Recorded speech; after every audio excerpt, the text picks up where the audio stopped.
We are bored. We're all bored now.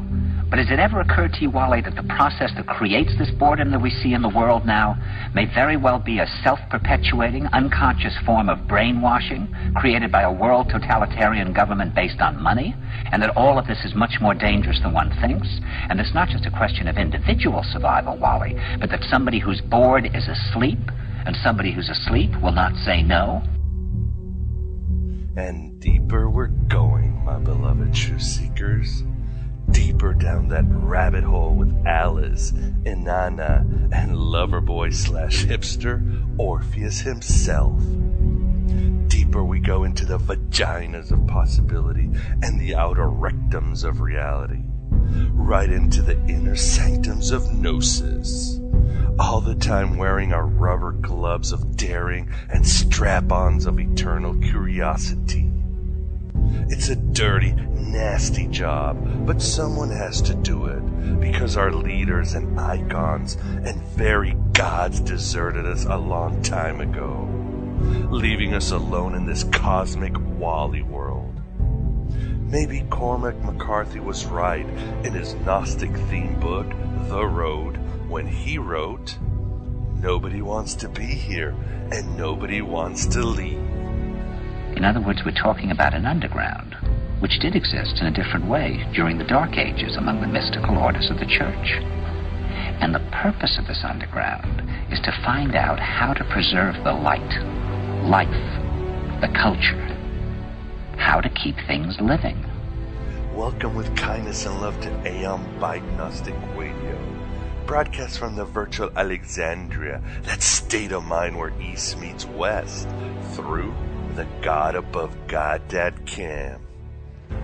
We don't take prisoners but liberate them. We are not the final authority on anything, but hope to be an endless possibility for everything. We are here to help you find the mystery that works for you and only you. That personal red pill enema or total recall reach around that will finally transform you into the best version of yourself. When you discover your anamnesis, or loss of forgetfulness, Plato and Philip K. Dick spoke about. Just because there are things I don't remember doesn't make my actions meaningless. The world doesn't just disappear when you close your eyes, does it? And then it's time to write your own gospel and live your own myth, like the ancient Gnostics were wont and hated for doing. Like Rumi once said, do not be satisfied with the stories that come before you. Unfold your own myth. And like the Gnostic-minded William Blake said, I must create a system or be enslaved by another man's. I will not reason and compare. My business is to create. No matter what anybody tells you, words and ideas can change the world. That's what the ancient heretics figured out. The alien God is simply the perfect mind, the font of all holy creativity, imagining all that is gentle and good, a benign motherboard searching for all liberating calculations. And after cosmic cataclysm or glitch in the operating system or whatever, it is our responsibility to get our own minds to imagine all that is gentle and good, find that liberating calculation, and commune with the alien God, the perfect mind, until the whole of creation, inner and outer, is restored. The Hermetics called our defragmented mind the nous or daemon. St. Paul called it the mind of Christ. Jacob Böhme called it the ungrun. Plato called it the good, as did the Sethians and Neoplatons. I am putting myself to the fullest possible use, which is all I think that any conscious entity can ever hope to do. It's the only way to defeat the machine or the matrix, that poor copy of the alien God, and all of its mental viruses that manifest as the Black Knight bureaucrat, and the soulless businessman, and the mirror maze bigot, and the Disney politician, and the tyrannical ego. can't just go around doing whatever you feel like. You can't. There are rules in life. Some say the Gnostic sensibility is negative, that they were history's first emos or goths or geeks in their shadowy mother's basement. That the Gnostics were the primal conspiracy theorists, seeing dark forces in every rock and every deity and every institution. That they were paranoid fools on the hill. Okay, maybe that's all correct. But there is nothing negative or pessimistic or world-hating about having a sense of urgency, skepticism, and an edge. Let's stop kicking the can of gnosis down the road most traveled, and let's start truly waking up, transcending. Not so much to abort another dark age, but to wake up to the reality we are still living in the dark ages. You have to understand, most of these people are not ready to be unplugged. And many of them are so inert, so hopelessly dependent on the system, that they will fight to protect it. I mean, if you read many Gnostic texts, whether it's the Apocryphon of John or the Hypostasis of the Archons, you'll see that their apocalypses are ultimately positive, even if they appear like Lovecraft meets Pat Robertson. The Gnostic message, at its core, is that everything is going to be alright. Help is on the way. Don't worry too much, but nurture your inner Ardent and inner Prometheus. Steal the fire from the gods while you ignite your divine spark, so bright it inspires the very stars themselves. Our indwelling flame will always surmount the darkness that knows us not. Everything is going to be all right. I'm not going to spend the rest of my life in a cage of fear. This quote by Bentley Layton on the ethos of the gospel of truth from the Gnostic scriptures puts it all well. When unity makes the ways complete, it is in unity that all will gather themselves. And it is by gnosis that all will purify themselves out of multiplicity into unity, consuming matter within themselves as fire, and darkness by light, and death by life. So since these things have happened to each of us, it is fitting for us to meditate upon the entirety, so that this house might be holy and quietly intent on unity. We're all in it together, kid. We are not of one mind, but we now speak with one voice. I'm here to help you with this, as you help me so much each week by your company at council, on this dark odyssey through the gnashing rocks of Orthodoxy.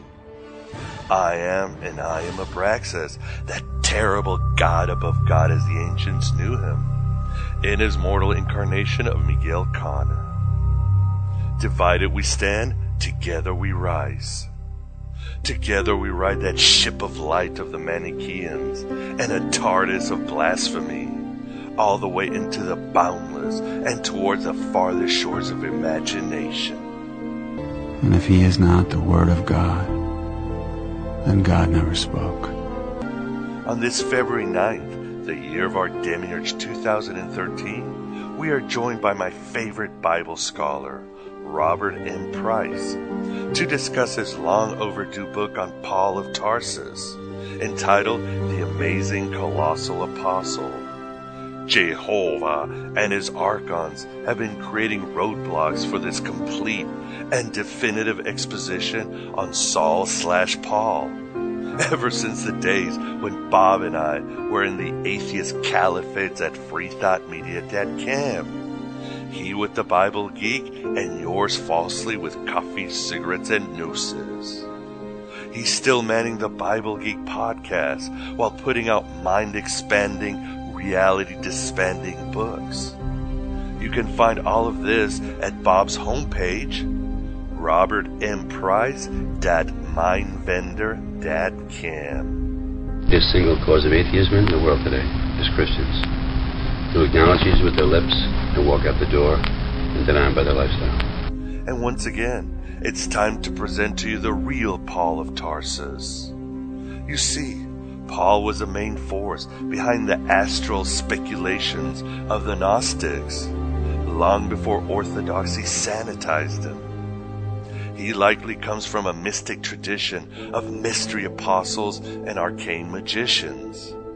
He himself might be a cipher for Simon Magus, the father of all heresy and Gnosticism.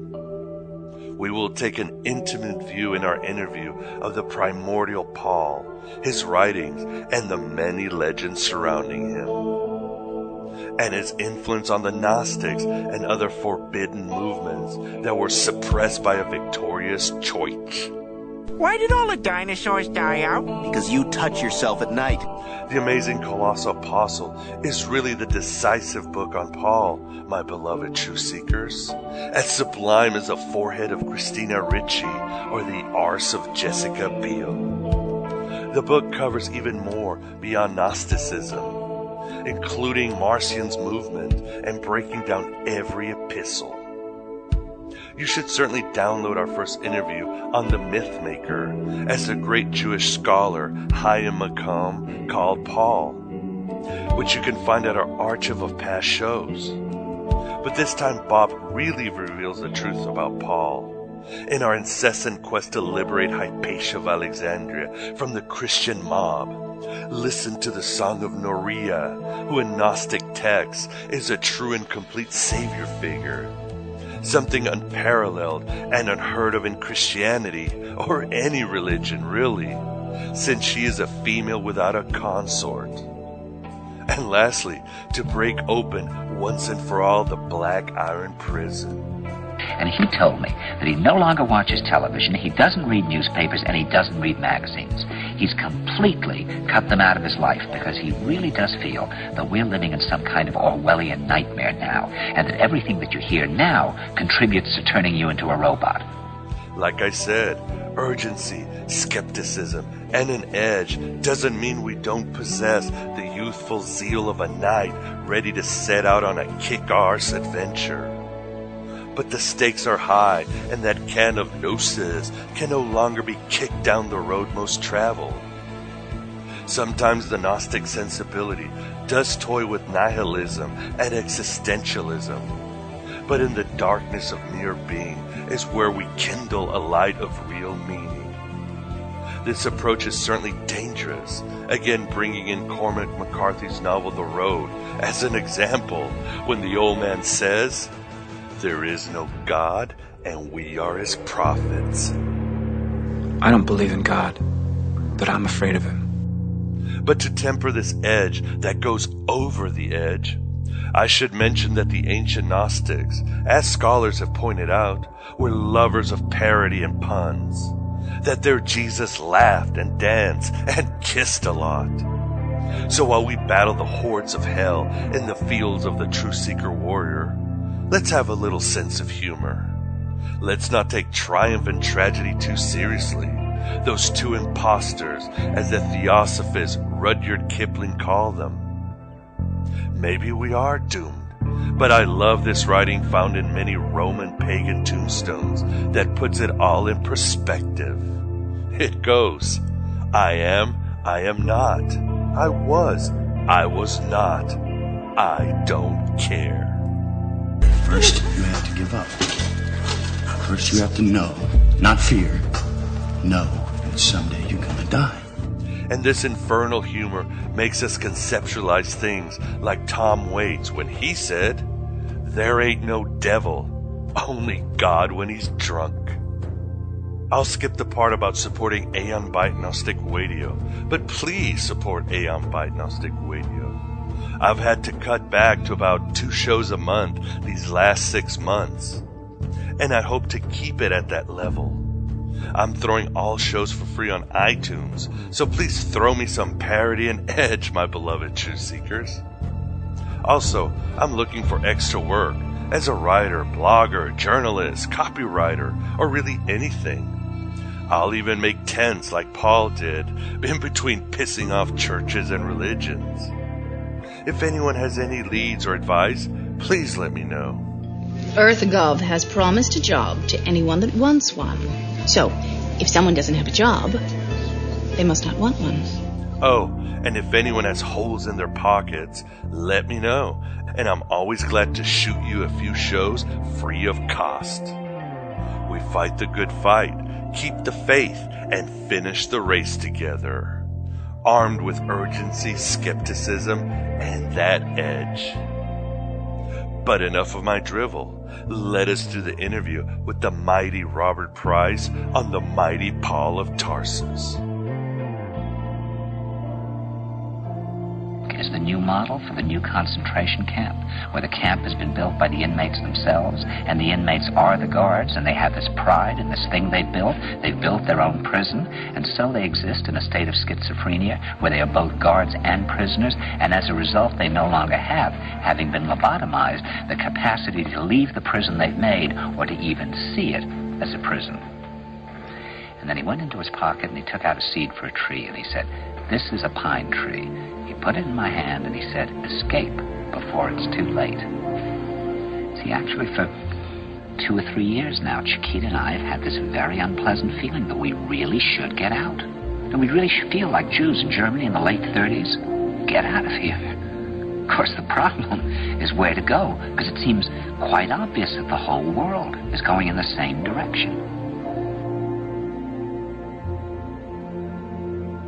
This is the Aeon Byte interview, and with us we definitely have the pleasure of being joined again by Robert Price to discuss his book, The Amazing Colossal Apostle, The Search for the Historical Paul. How are you doing today, Bob?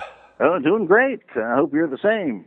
Everything's wonderful on this side of the Canoma.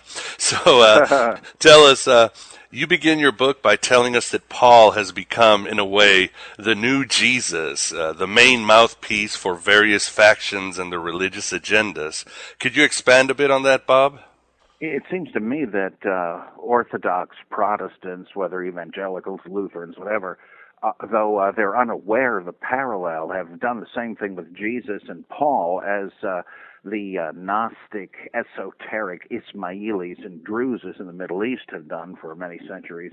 The idea that when a manifestation of God would appear, then he would preach to the public and be followed then by someone who would explain the esoteric sense for the elite. They called the first one the proclaimer, and the second one to follow him the foundation, much like the idea of the paraclete in the Gospel of John.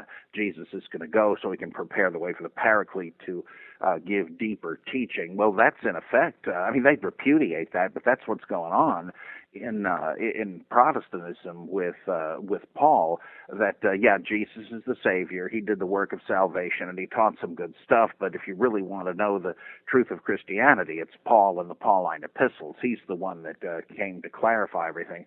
Very difficult to find any kind of justification by faith teaching in Jesus, but there it is apparently in Paul, and so he's really the one. As E.J. Carnell once said, the epistles interpret the Gospels. In other words, they pull rank over them, and the Gospels are read through the lens of the theology of the epistles. It's just like Harnack and the liberal Protestants used to say Paul was the second founder of Christianity. That's almost the same language. And by that they meant that Jesus came and preached a simple ethical gospel, and Paul came and corrupted the whole thing with a religion of metaphysical formulae and dogmas that Jesus would never have recognized. So they didn't like Paul, whereas the conservative Protestants do. But in both cases, they kind of portray him as the second founder of Christianity. Well, that means that you've got to make him the authority for things Jesus never speaks about. And this is true not only of conservative Protestants, but of today's more liberal ones. Because the pendulum is swung, and I guess because it's widely recognized among liberal Protestants that the historical Jesus is quite problematical. They figured, well, we've at least got 7 epistles by Paul, and we can make use of him. And so Paul gets treated as a ventriloquist dummy, just as Jesus does. Now, it's not an either-or thing. Often people like the Jesus and Paul seminars of the Westar Institute are busy making Jesus and Paul the mouthpieces for progressive agendas of various kinds, which I find extremely unconvincing. But the same problem exists with both. We really don't know if we have any reliable source material about what either man taught or even whether they really existed. So there's a problem. If you realize there's a problem with Jesus, I'm afraid there is no refuge to the comforting embrace of Paul. Same problem. And don't you see this sometimes, like you said, with more liberal movements? For example, in more of the New Age neo-Gnostic movements, you have people like Timothy Freak or Tom Harper just going, well, Paul was a full-blown Gnostic. That's pretty inaccurate, right? Well, they're on to something there because, as I argue, there is a whole lot of Gnosticism near the bottom of the Pauline tradition, Gnosticism and Marcionism, but there's also other layers, but some of the subsequent layers, I think, are out-and-out Gnostic, like certain chapters of 1 Corinthians, which, like all of them, I think, is pretty much a patchwork quilt, but the letter to the Colossians certainly appears to me simply to be Gnostic. And possibly, well, parts of Philippians too, which a lot of people admit is a patchwork. So they are sort of right. There is a lot of out-and-out Gnosticism, and the ancient Gnostics saw it there. The first Gnostics we actually know existed, and not just inferring from the Pauline epistles themselves that there were nice Protestant churches in Corinth and Thessalonica and Rome. The first ones we know of from any external sources were the Marcionites and Gnostics, and they were the first to make any references to the Pauline letters, to write any commentaries on them. Same with the Gospel of John. And so, yeah, I think they are right to some degree, but especially in the case of Freak and Gandhi, there's some scholars, by the way, you kind of wish they would mispronounce their own names, like Frankenstein in the Young Frankenstein movies, like Freak. I mean, I would say Freak, or there's an even worse one. It's a scholar of Judaism and Jewish Christianity, Shlomo, P-I-N-E-S. I'd sort of rather say Pines, but it's actually penis. Anyway, I don't know how I got onto that. But Freak and Gandhi are sort of right, but from book to book, they tend to dilute the meaning of Gnosticism to the point where it's just like Oprahism, and that I cannot really find in the epistles or the Gospels.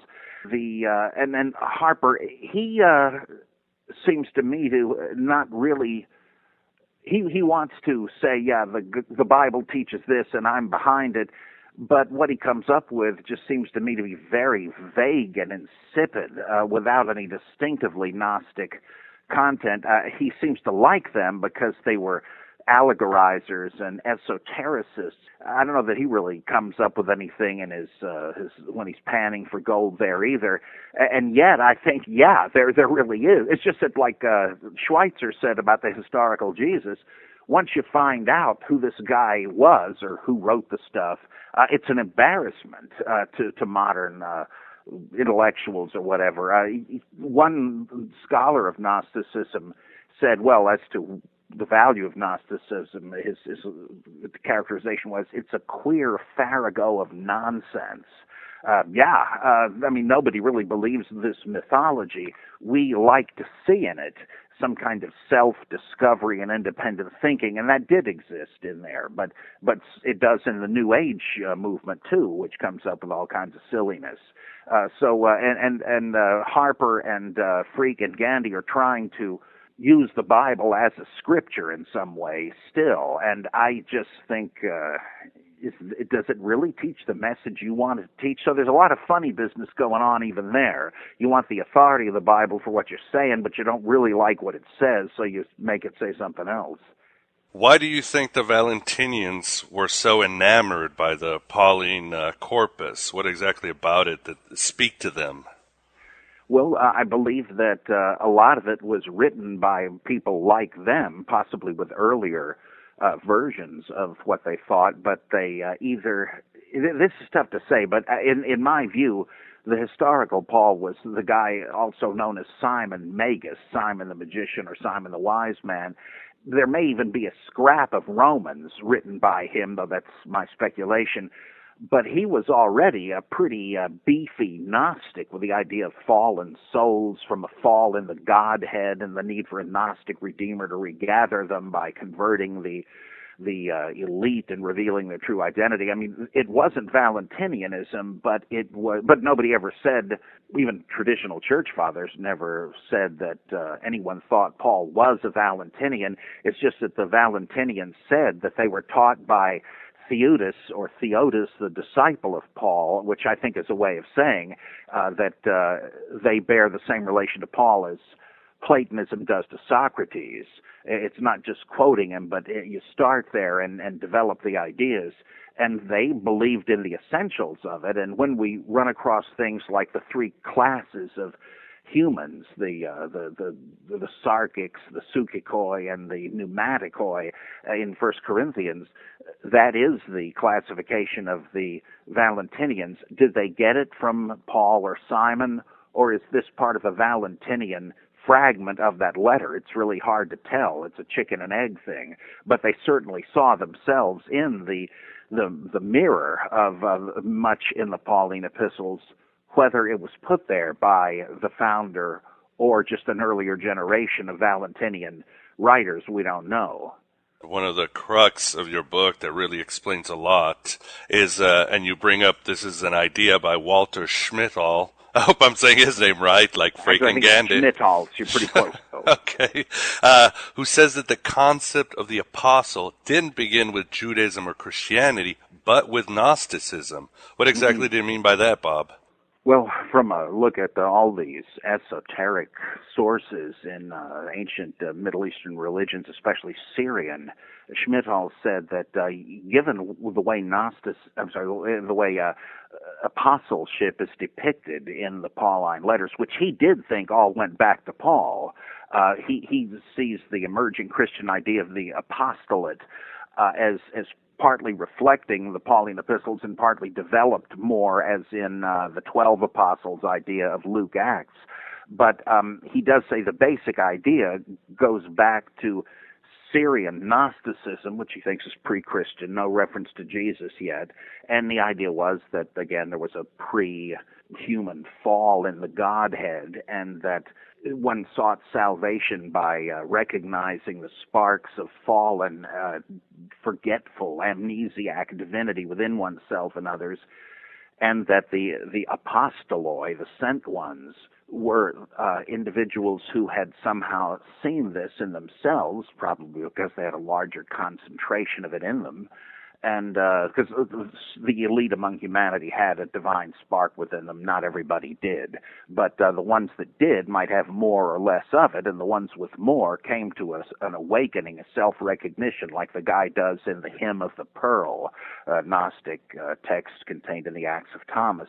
And these guys became the apostles because they had some vision or somehow knew that their appointed task was to go out and, like Diogenes, seeking those who also had a spark of divinity but didn't know it, exactly like Morpheus in the Matrix, which is pretty much explicitly based on Gnosticism. And Morpheus goes and contacts people. He says, you feel like a stranger in a strange land, don't you? You don't feel at ease. You know something is wrong. You don't know what, but would you like to know? And Neo says, well, yeah. And then he finds out. To his peril, but to his glorification too. Well, Morpheus would be the Gnostic apostle, the Gnostic revealer. And the idea was that the more of these people that were recruited and awakened, the more of the divine sparks would be recollected. It's also very, very much like later Kabbalistic Judaism, Isaac Luria especially. But also much like the Samkhya yoga doctrine of the Upanishads and Vedantic Hinduism and so on. Well, the more of them that could be awakened, that meant that upon death, they would not be reincarnated into this salt mine of incarnate fallen existence. They would know how to elude the archons, the planetary guardians, the fallen angels, who were like guards on the Berlin Wall trying to keep the merchandise in the store, exactly like Mara the Tempter in Buddhism. They don't want people to catch on to the truth because that'll be the end of their customer base. But the Gnostic revealer, awakening the pneumatics, the spiritual ones, shows them how to just cut to the chase and get back to the divine pleroma from whence they once came. In the Gospel of Thomas, the disciples asked Jesus, "Tell us what our end will be." And he says, "Oh, have you discovered the beginning that you ask about the end?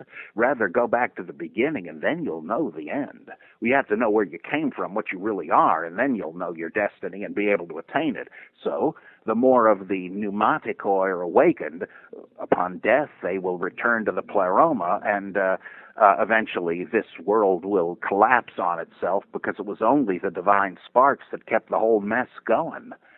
They also thought, there was a plan B for the conventionally religious. They didn't say just to hell with you.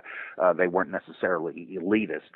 The Gnostic revealers were, again, like Diogenes, and they were the original apostoloi. Now, this got Christianized, and the figure of Jesus was made into the chief Gnostic revealer, as it were.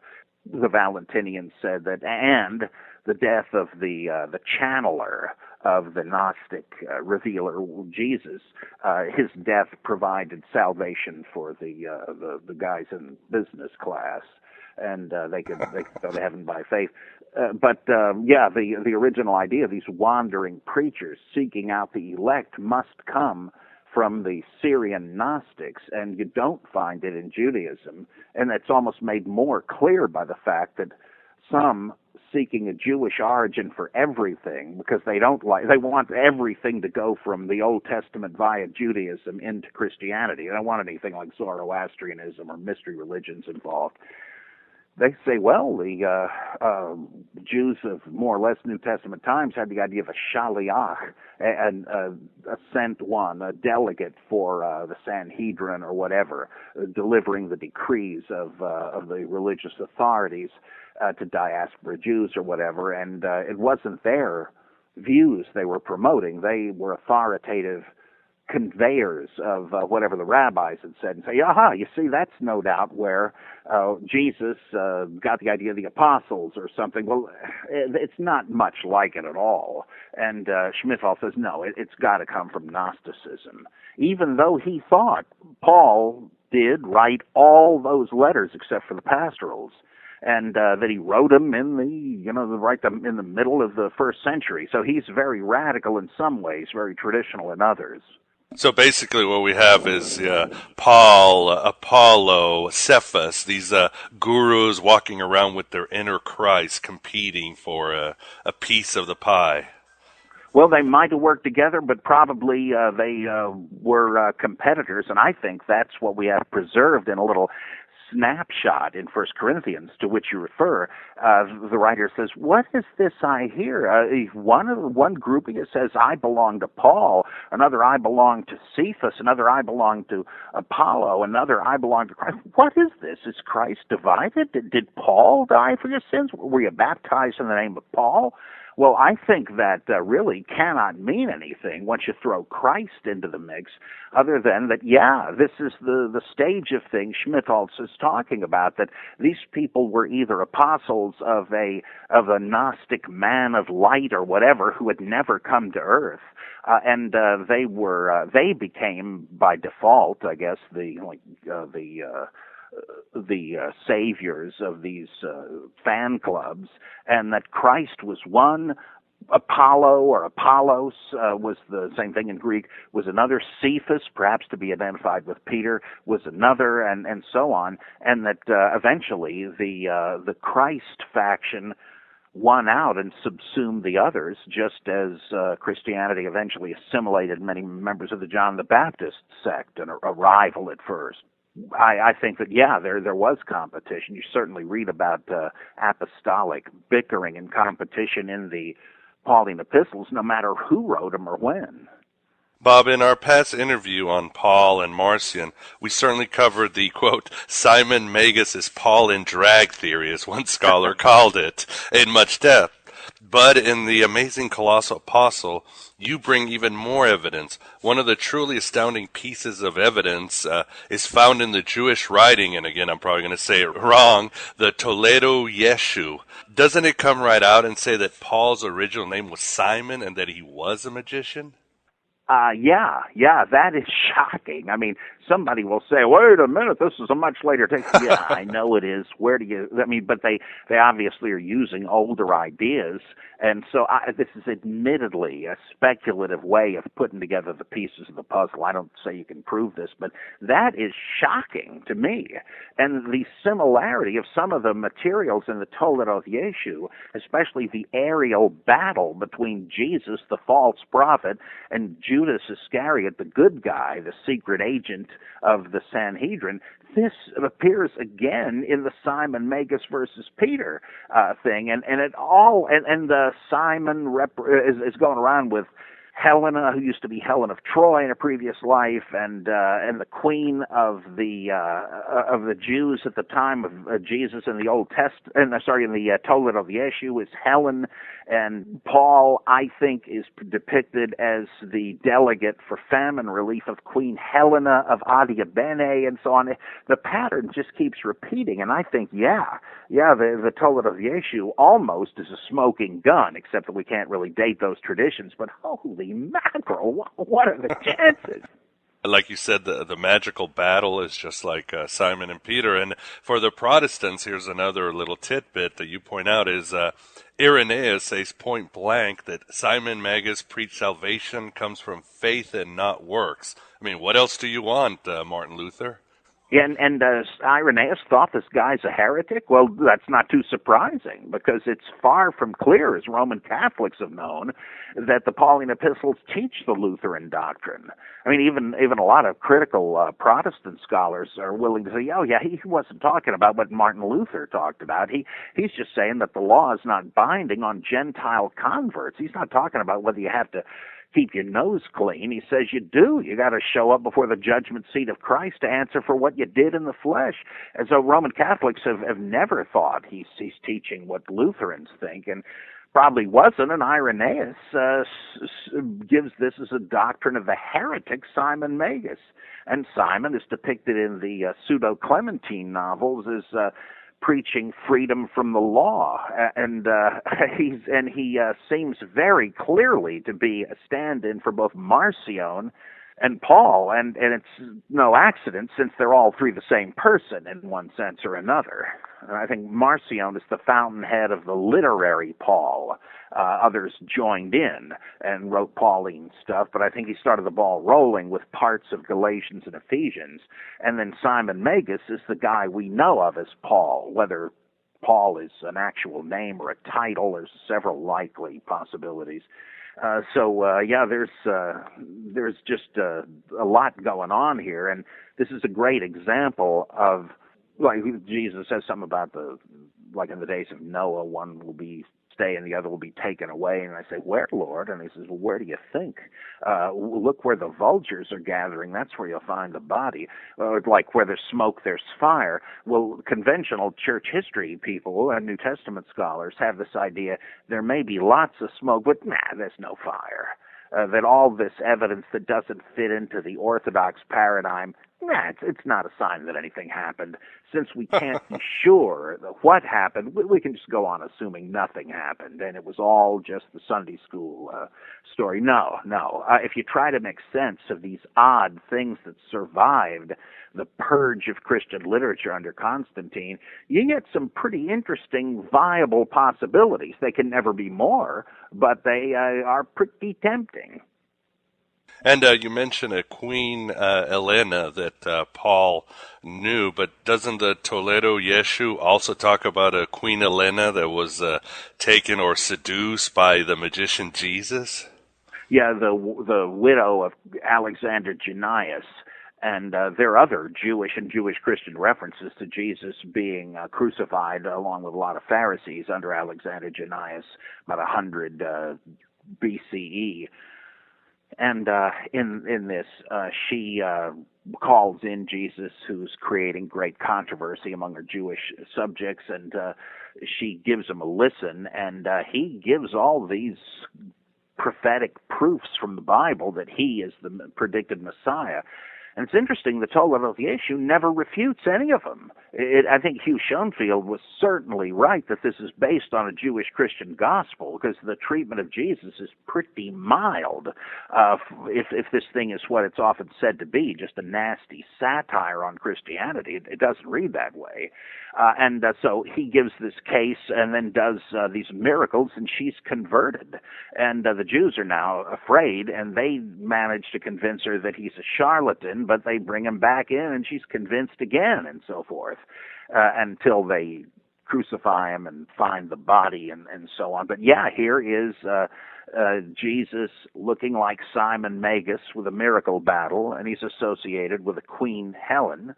And then the Paul character comes in some years later in the story.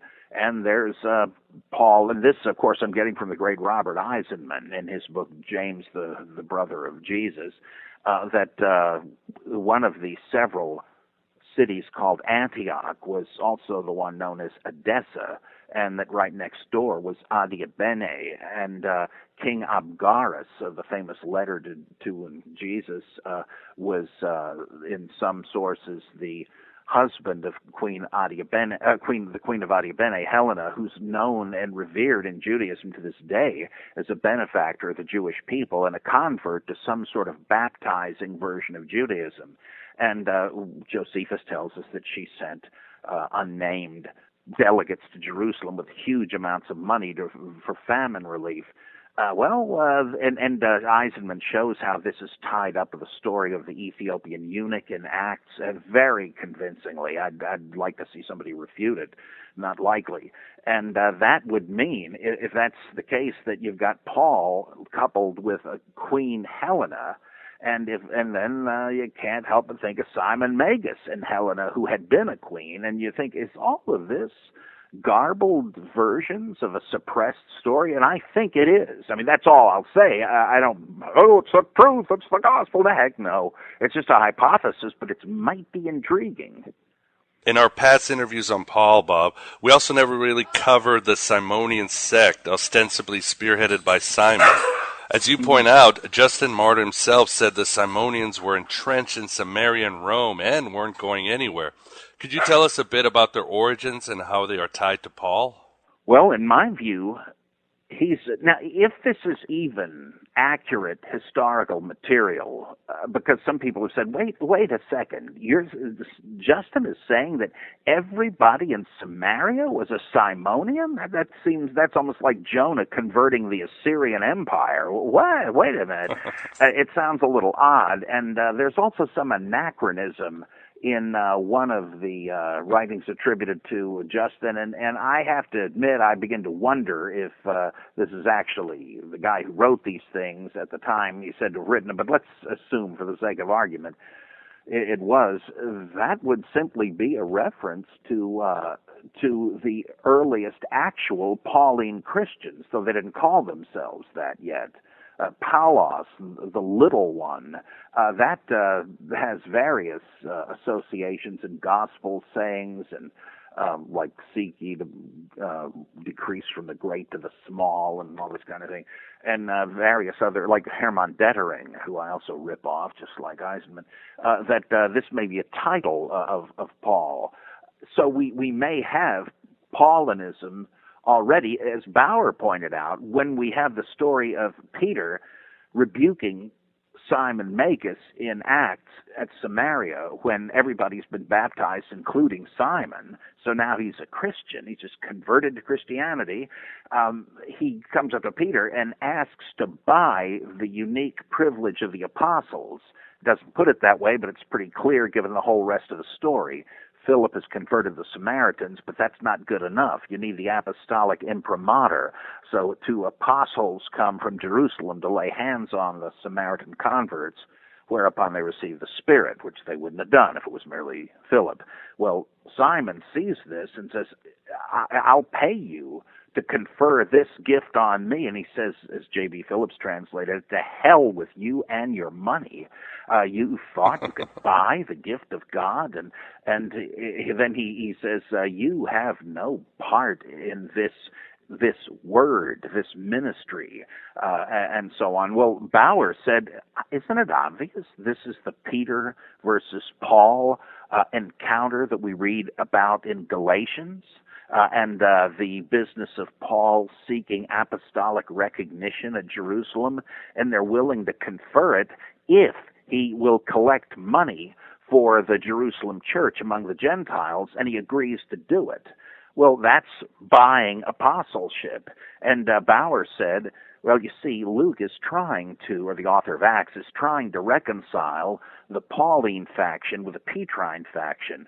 The story of Peter rebuking and refusing Paul is now unusable as it stands, because they're trying to say, well, the Catholics are trying to say, to get you Pauline Christians in here, we will admit Paul was a good guy. But what am I going to do with this story? Well, let's make it about a kind of an evil counterpart of an evil twin of Paul. Let's change it to Simon.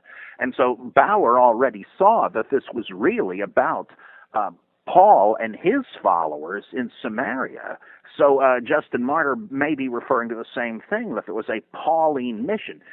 To quote Oscar Coleman slightly out of context, I wish I'd said this in the book, I don't think I did, in his book, The Pauline Circle, he says that, I think that's right, even though this, was that right? No, that's, I'm thinking of, F.F. Bruce wrote The Pauline Circle, Coleman wrote the Johannine Circle. He thinks the John 4 thing, where Jesus goes to Samaria, and the Samaritan woman is evangelized the town, and they come out believing, and Jesus is just, look at that, the field is white and ripe for harvest.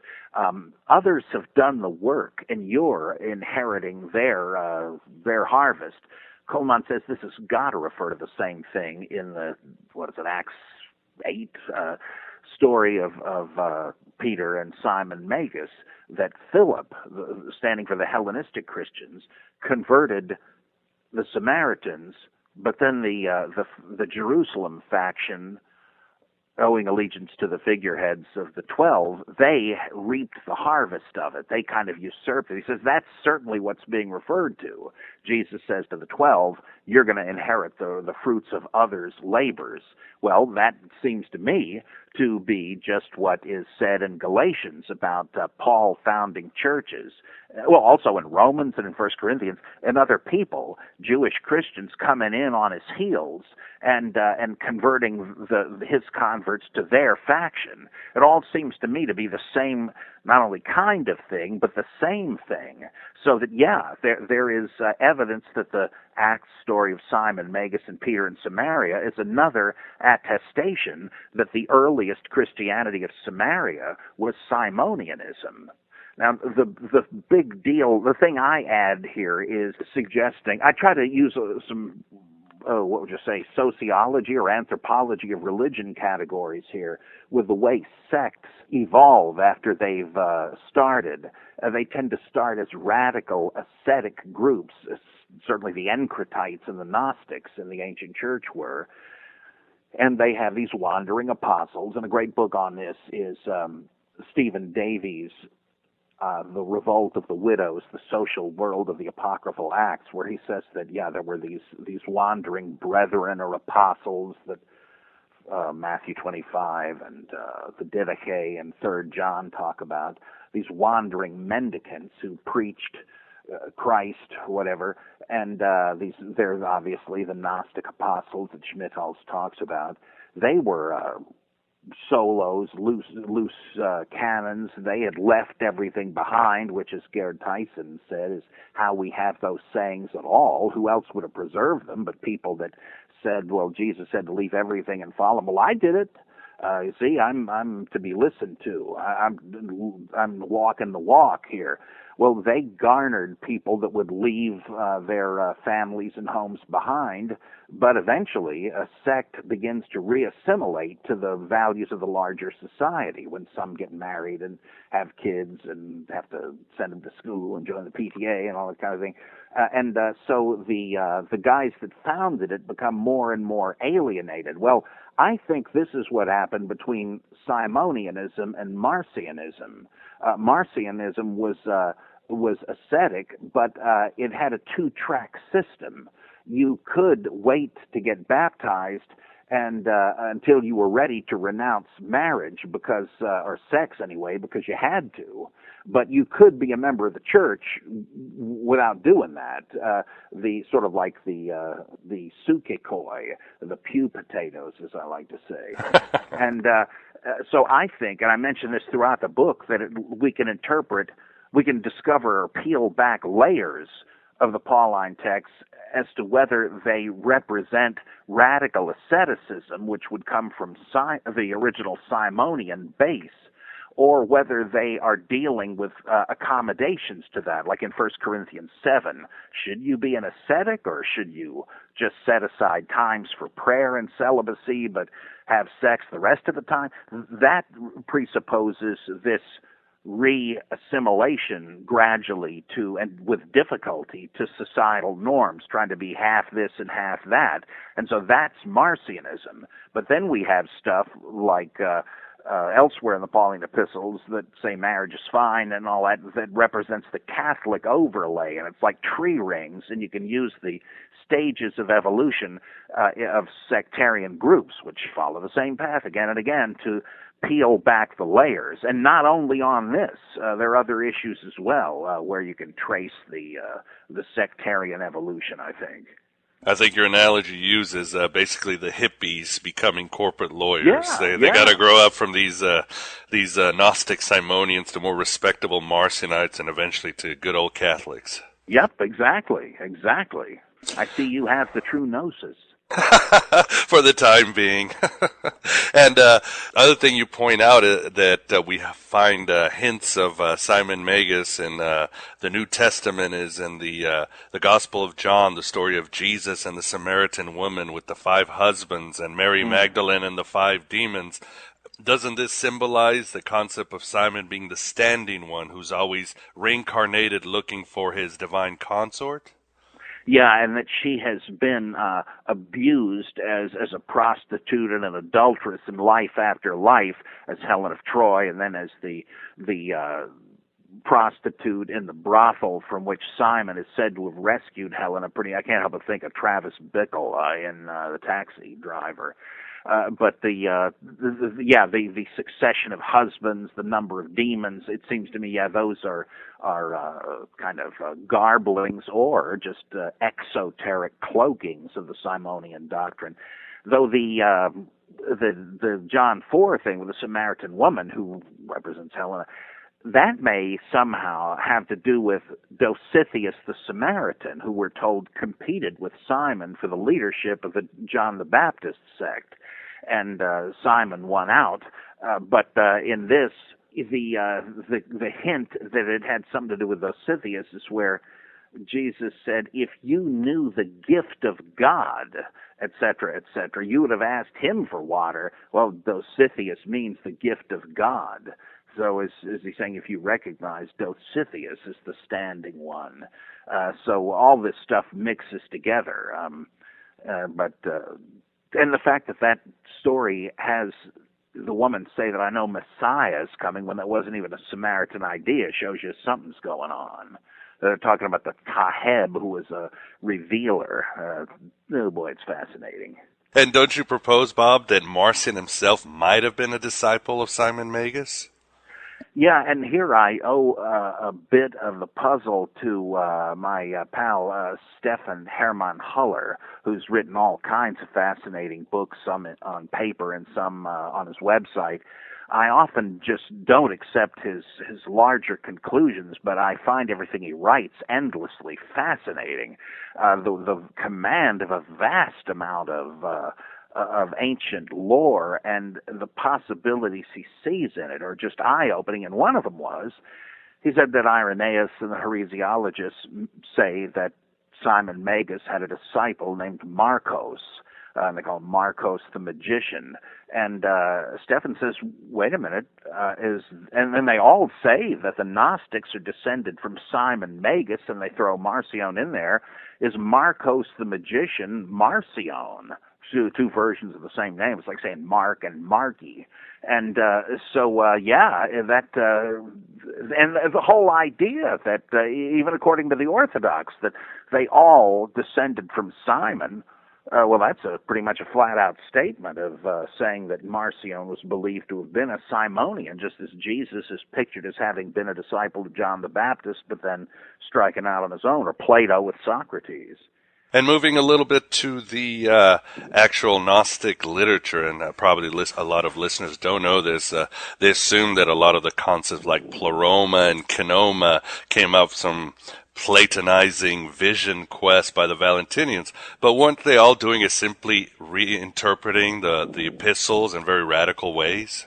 Well, there's the chicken and egg problem again, because the way I view it, the stuff that sounds Gnostic, like the kenosis thing in Philippians 2, that sounds like you were talking about the Gnostic man of light exiling himself from the pleroma and entering the kenoma. He emptied himself. The word kenosis, emptying, as Bauer pointed out, F.C. Bauer, this is very likely a reference to the kenoma, the void outside the divine realm of the pleroma.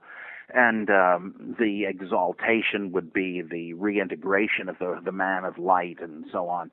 Well, and then in Colossians, we hear that the pleroma of God dwelt in him bodily.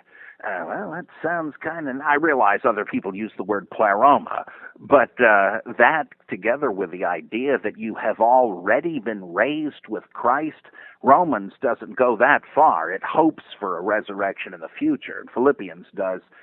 Part of Philippians, again, a composite work. But Colossians sounds pretty darn Gnostic. The idea that the principalities and powers had enslaved the human race by means of the laws of Judaism. I mean, that's just Gnosticism, period. So does this reflect an earlier phase of Gnosticism than the Valentinians, as the gospel of truth itself does, by the way? Or is it like, are the Valentinians interpreting something that was pre-Valentinian, or is this part due to Valentinians or proto-Valentinians? I don't know. You know, to me, it doesn't really make any difference. It's almost 6 of one, half a dozen of the other, but it's hard to know. Are the Valentinians interpreting or reinterpreting an early proto-Gnosticism, or did they actually write this part of the epistle?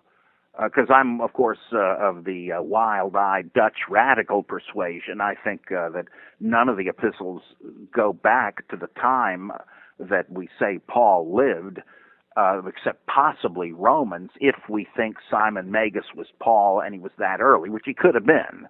But even at that, most of the stuff is later, late 1st, early 2nd century material, and written by, like often, when we have statements like, some say that we say, why don't we sin all the more so that grace may more abound? Their condemnation is just, who's saying this?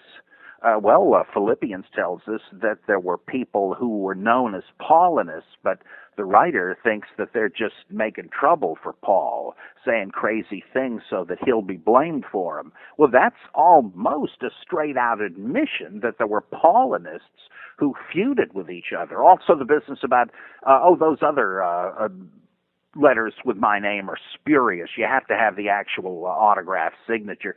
Okay, then we have competing Pauline epistles, admittedly.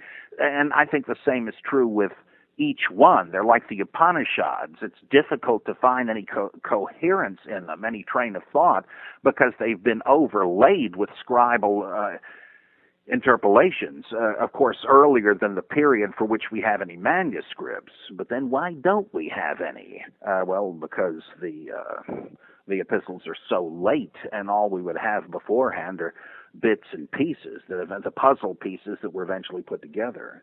On the other side of the aisle, we have the Sethians, and this is a question I wanted to ask you, but you have the text, the hypostasis of the archons, which begins with an invocation to the great apostle, and it quotes Ephesians with wickedness in high places. Do you see the Sethians leaning on Paul and the Simonians, or do you think this was a later redaction?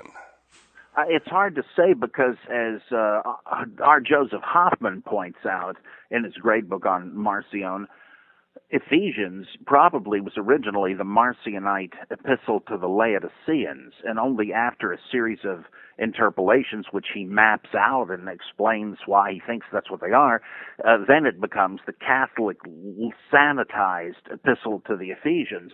Well, the Sethians may have known it in the earlier Marcionite form, and though they were different from Marcionites, just look at the Nag Hammadi library. There's all kinds of flavors and varieties of Gnostic material. They read each other's stuff.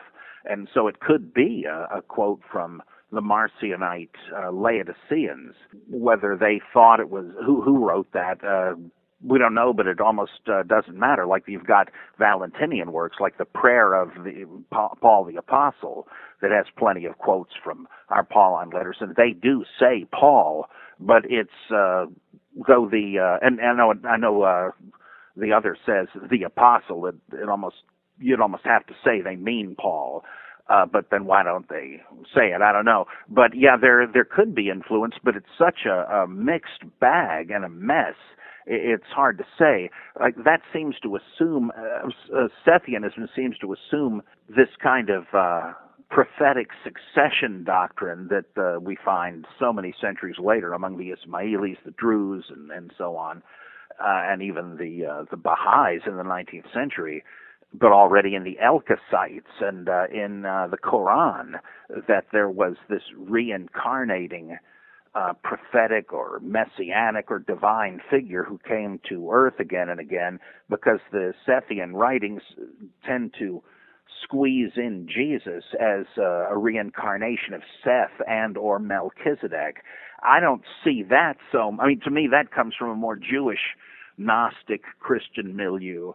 But even such people could well have been reading Paul simply by dint of the fact that we know that they were reading him. I mean, there are some parts of the Pauline epistles that seem to be Marcionite and so on that are against the law and against Christians that exalt and still use the law. What's his name? I forget the first name, but Lutgert, who Schmidholz quotes quite a bit, already saw Gnostic Judaism in the opposition to Paul, that he's often polemicizing against them. That could have been the Sethians, but some of them might have liked him. It's just such a ricocheting ping-pong ball back then as to who influenced whom and who liked whom and didn't. So some of the Jewish Christians liked Paul and said, as long as we can keep the law, he's okay. Others said, oh, no, this guy's a false apostle. So they could have been influenced by him. They could have just picked up an idea. Another interesting insight most don't know about concerning the Pauline literature is that of the Apocalypse of Paul, not the Nag Hammadi one, but the later one. Could you briefly tell us about it, Bob?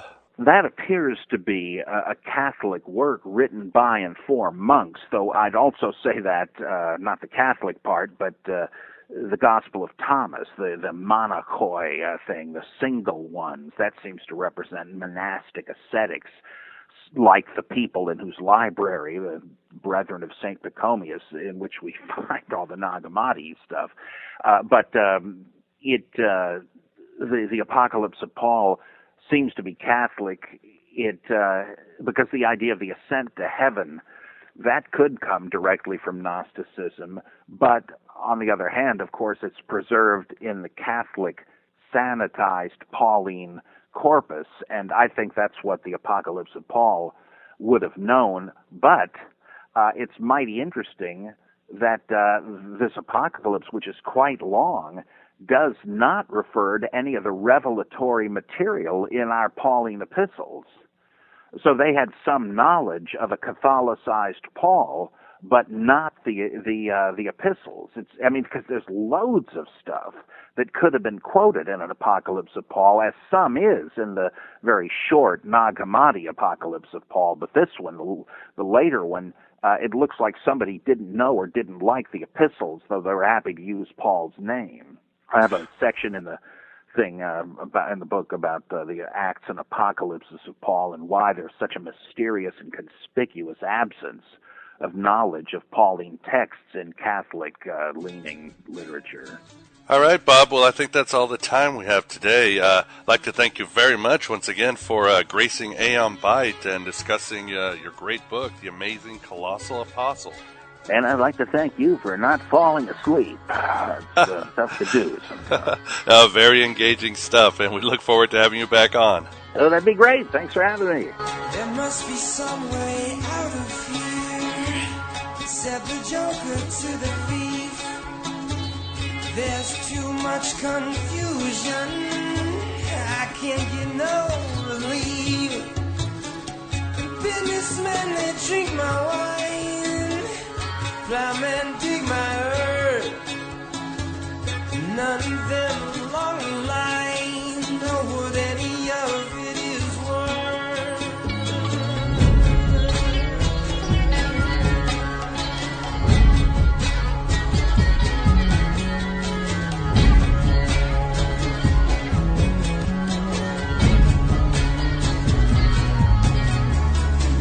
No reason to get excited. The thief become this foe. There are many here among us who feel that life is but a joke. But you and I, we've been through that, and this is not our fate. So let's not talk positive now. The hour's getting late.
If you can keep your head when all about you are losing theirs and blaming it on you, if you can trust yourself when all men doubt you, but make allowance for their doubting too, if you can wait and not be tired by waiting, or being lied about, don't deal in lies, or being hated, don't give way to hating, and yet don't look too good, nor talk too wise. If you can dream and not make dreams your master, if you can think and not make thoughts your aim, if you can meet with triumph and disaster and treat those two impostors just the same, if you can bear to hear the truth you've spoken, twisted by knaves to make a trap for fools, or watch the things you gave your life to broken, and stoop and build 'em up with worn-out tools, if you can make one heap of all your winnings and risk it all on one turn of pitch and toss, and lose and start again at your beginnings, and never breathe a word about your loss. If you can force your heart and nerve and sinew to serve your turn long after they are gone, and so hold on when there is nothing in you except the will which says to them, hold on. If you can talk with crowds and keep your virtue, or walk with kings nor lose the common touch, if neither foes nor loving friends can hurt you, If all men count with you, but none too much. If you can fill the unforgiving minute with 60 seconds worth of distance run. Yours is the earth and everything that's in it, and, which is more, you'll be a man, my son.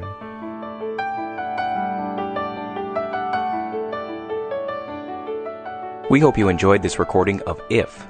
For more educational and self-development audiobooks, courses, and podcasts, please visit www.learnoutloud.com.